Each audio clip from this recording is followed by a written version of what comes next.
So, Walter, you just talked for a bit about, or you did a demonstration of your laughter. Laughter. What do you call it? It's called laughter yoga, but it's energy laughter yoga. Energy because laughter. one of the things that happens is that in a traditional laughter club, people walk around and laugh, and so the walking creates an incentive to laugh, and it's fake it till you make it. I've learned that some people cannot learn through fake it to make it. Okay. So walking around doesn't work for them. So I came up with all these amazing techniques, over a dozen of them.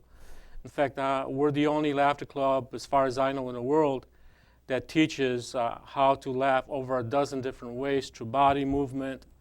Laughter is a loss of control. So you just jumpstart laughing control. Another form of loss of control is talking. Some people, once they start talking, they can't stop. They keep moving, talking and talking and talking and talking. So this is an example of knowing how to jumpstart laughter. Cool. Yeah. So it's super interesting to me because I've heard sort of bits and pieces about the benefits, physical, health, physical and sort of psychological benefits of laughter, of generally just laughing. But I haven't heard a lot about people sort of going through the motions of laughing for maybe getting that same benefit. So it kind of seems like what you've been demonstrating sort of seems like a way to get at that, maybe?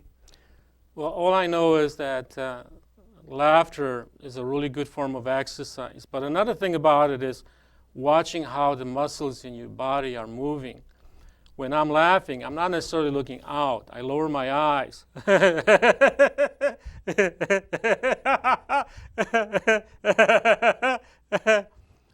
One of the things that I do is when I have people laughing, I have one person laugh at a time while everybody looks at them.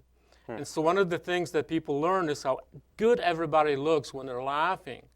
And I says, you can't see that because you're not looking at yourself. So I encourage people to look into a mirror, laugh, to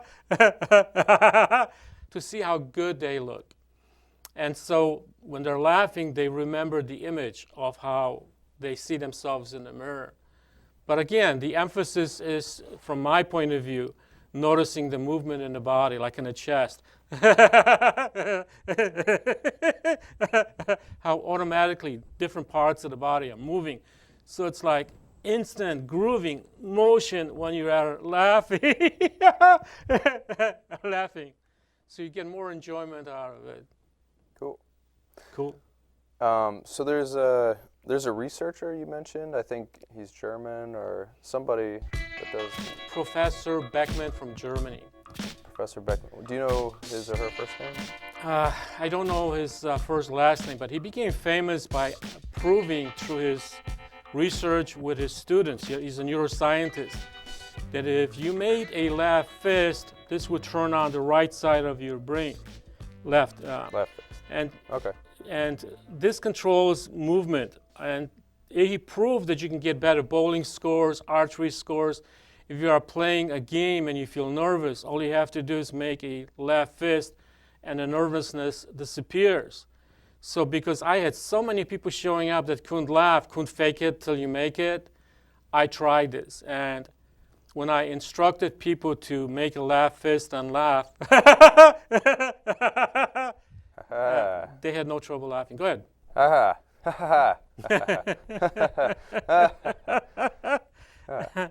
One of the things that I would tell a person, I want you to inhale and exhale like strongly.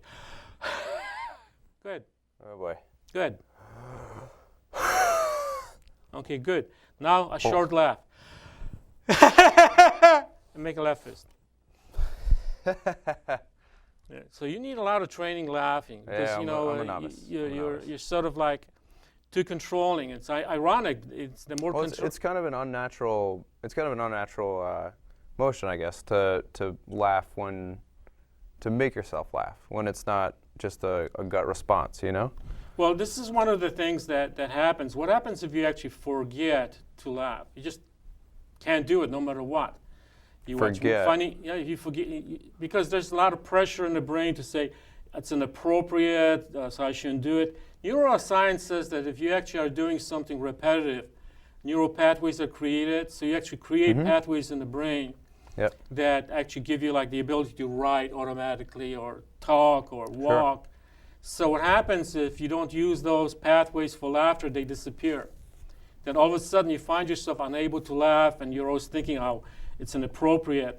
So how do you help somebody out like that without giving them booze or pot? I mean, you can have a technique that can do it.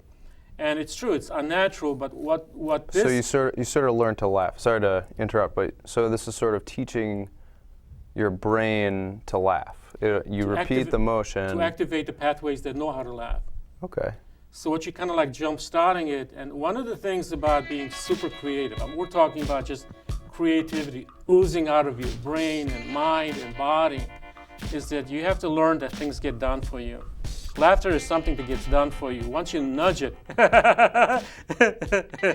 all I'm doing is feeling the sensation as I'm laughing because something else is taking over. One of the things I can do is give it more instructions like tighten the muscles in the chest.